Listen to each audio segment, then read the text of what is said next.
Oggi siamo qui con due microfoni, lo Shure SM7B originale e lo Shure SM7B falso. Vale la pena comprare il falso? Come suona il falso rispetto all'originale? Scopriamolo insieme in questo video.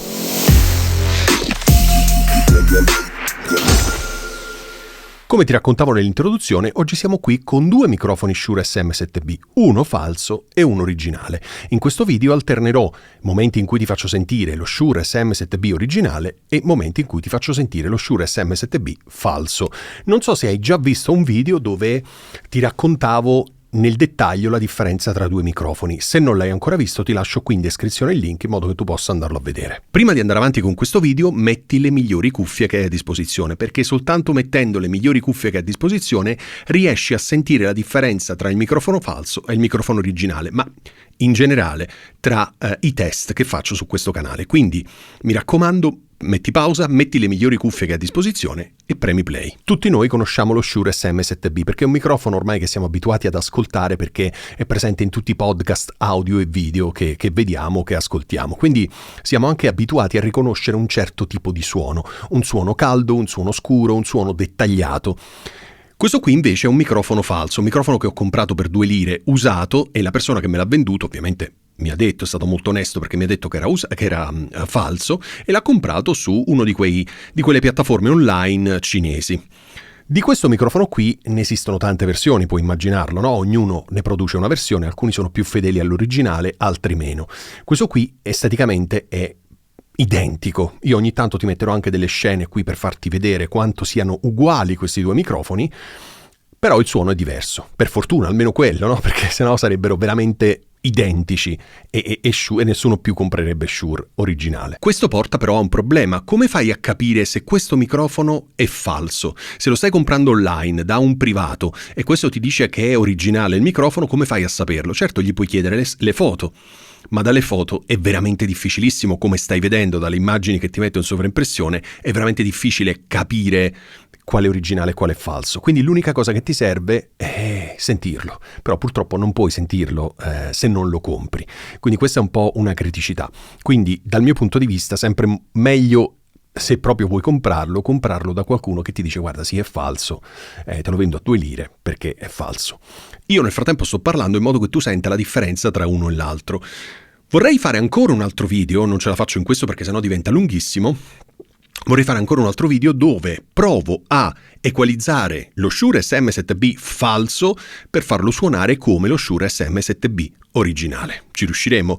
Secondo me sì, perché se guardi i grafici delle forme d'onda che ti sto mostrando in questo momento è facile andare a capire dove intervenire in maniera chirurgica con un equalizzatore per portare entrambi i suoni, diciamo, a più o meno lo stesso livello, quindi far suonare il falso come l'originale. In questo momento tu stai sentendo entrambi i microfoni flat, nel senso che dietro non ho attivato nessuna equalizzazione e stanno entrando entrambi nel mio Tascam Mixcast 4 con un gain di 40 e non applicherò nessun effetto in post-produzione se non semplicemente portare tutto a meno 14 lufs. Ok? Quindi non c'è equalizzatore, non c'è compressore, non c'è DSR, non c'è niente.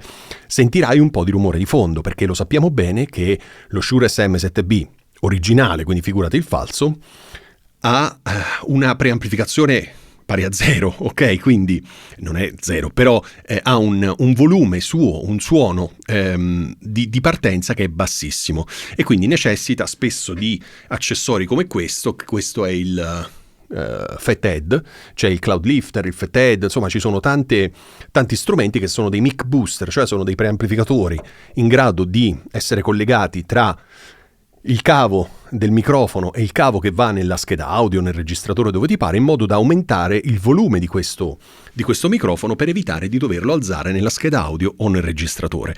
Questo si traduce in un minor rumore di fondo. Ok? Bene. Io non lo sto usando, come hai visto lì, quindi entrambi i microfoni hanno rumore di fondo. Ce l'ha l'originale, figuriamoci questo. Ok? Quindi non ti sorprendere se senti rumore di fondo perché non è questo microfono non sta ricevendo tutto il gain necessario, quindi dovendo alzare un pochino il gain sul Tascam Mixcast 4 verrà introdotto necessariamente un po' di rumore di fondo. È assolutamente normale, c'è per tutti i microfoni, c'è a maggior ragione per questo, tutti lo tagliano dopo con un equalizzatore, con un denoiser, con quello che sia, o semplicemente utilizzando un mic booster, e tu quando senti gli altri non avverti nessun rumore di fondo. Che cosa ne pensi di come suona questo microfono? Questo è quello fake, quello falso, quello contraffatto. Come ti sembra rispetto a questo? Questo lo conosci già, questo qui è molto più freddo, molto più ruvido sulle frequenze alte, è molto meno caldo ed è molto meno dettagliato. Quindi tornando alla domanda iniziale, vale la pena comprare questo microfono? Cioè si può comprare questo microfono per usarlo? La risposta dal mio punto di vista è sì, se non lo paghi 150 euro.